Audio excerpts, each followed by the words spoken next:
कि हम अमित आर्ट्स के कोचिंगवा पढ़े जइबै भैया जी। हम अमित आर्ट्स के कोचिंगवा पढ़े जइबै भैया जी। अब पढ़े जइबै करबै जी। कि हम अमित सर के क्लासवा पढ़े जइबै भैया जी। हम बिहार बोर्ड के तैयारिया करे जइबै भैया जी। नाम लिखा देहन भैया जी।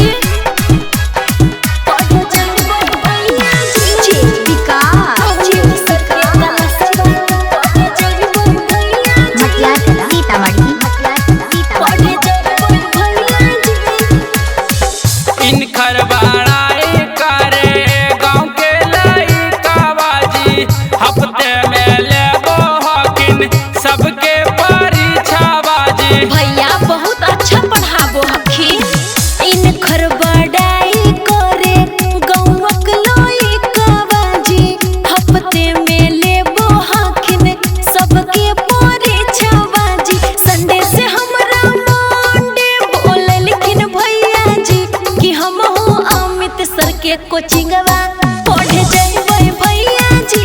कि हम बिहार बोर्ड के तैयारी करे जइबै भैया जी।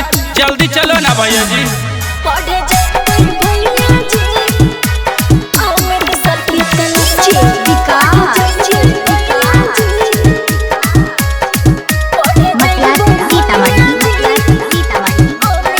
के क्लासवा सर के काला सभा में भीड़ रहे भारी जी। नाम लिखावे खातिर एकर मारा मारे जे। ए भैया सुन हा। सर के क्लासवा में भीड़ रहे भारी जी। नाम लिखावे खातिर करे मारा मारी जी। साथे चल के नाम लिखा दा भैया जी। कि हम अमित आर्ट्स के कोचिंगवा पढ़े जइबै भैया जी। कि हम अमित सर के क्लासवा करे जइबै भैया जी। समझ लो भैया जी। पढ़े जइबै भैया जी। अमित सर के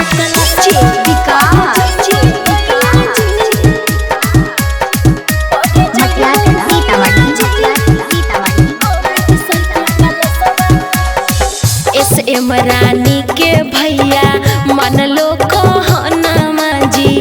पढ़े के हकै भैया हमरो तो मनमा जी। ए भैया सुनो ने। राहुल विद्यार्थी के भैया मन कहनमा जी। पढ़े के हकै हमरा बहुते अरमानमा। साथे में छोटका भैबो के ले जइबै भैया जी। कि हम तो अमित आर्ट्स के कोचिंगवा पढ़े जइबै भैया जी। कि हम अमित आर्ट्स के क्लासवा करे जइबै भैया जी। बहुत पढ़े के मन करो भैया जी।